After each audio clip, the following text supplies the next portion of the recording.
By creating objectives that are measurable and specific, students will be properly guided through the learning process.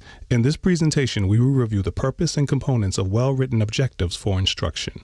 At the completion of this tutorial, learners will be able to identify the component parts of a performance objective and attach verbs from Bloom's taxonomy of educational objectives.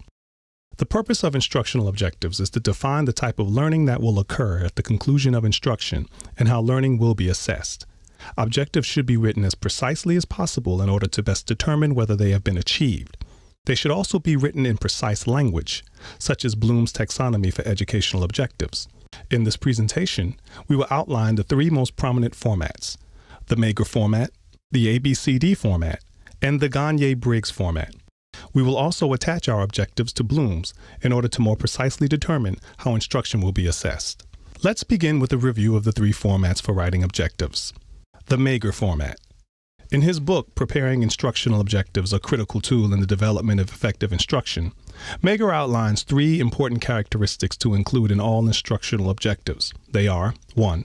Performance. An objective always states what a learner is expected to be able to do and/or produce to be considered competent. 2. Conditions. An objective describes the important conditions, if any, under which the performance is to occur. 3. Criterion. An objective describes the criteria of acceptable performance. That is, it says how well someone would have to perform to be considered competent. Ultimately, the Mager format includes the learner's actions, the learner's conditions, and the criteria for assessing the learner's performance. The following are examples of the Mager format.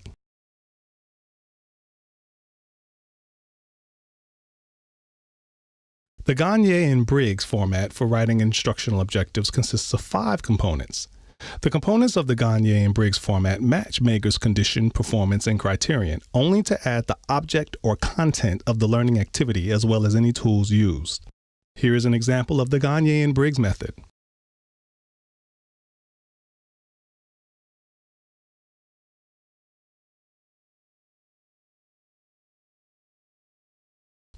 The name of the ABCD format for writing instructional objectives is simply a mnemonic for 1. Audience, 2. Behavior, 3. Condition, and 4. Degree.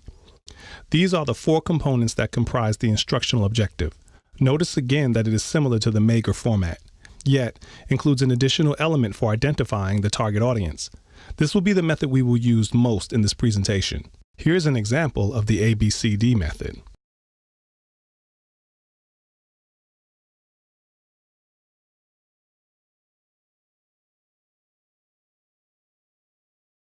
Here we have an overview of the 3 formats. Notice that they are all very similar. They all contain a performance, condition for learning, criteria, and a learner.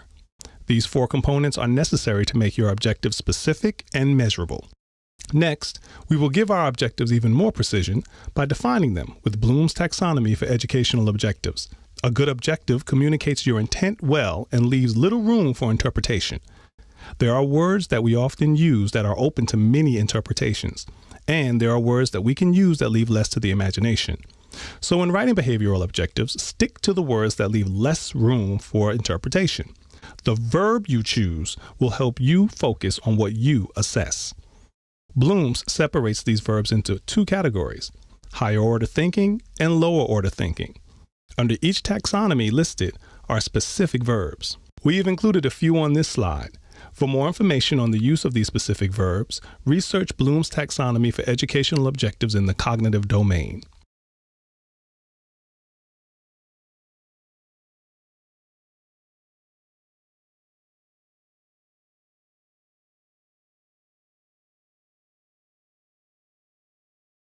Let's take a look at Dr. Jones' desired learning outcome. He would like his students to be able to understand how theories from dramatic genres are associated with plays from different eras. He wants his students to be able to connect performance art theory to its delivery and acting. He also wants his students to be able to point it out in examples of plays from different times in history. He wants his students to understand and then apply what they have learned. Remember, when writing objectives, it's important to use verbs from Bloom's taxonomy of educational objectives so that they will more precisely assess what you're teaching. For our example, we could use the words below. In comprehension, annotate, explain, predict. For application, apply, demonstrate, illustrate. So, let's put it all together. Here is our ABCD objective using the mnemonic audience, behavior, condition, and degree of performance. And here's the objective with Bloom's verbs and ABCD method. So, in summary, we have identified the component parts of a performance objective and attached them to verbs from Bloom's taxonomy of educational objectives. Thank you for your time and attention.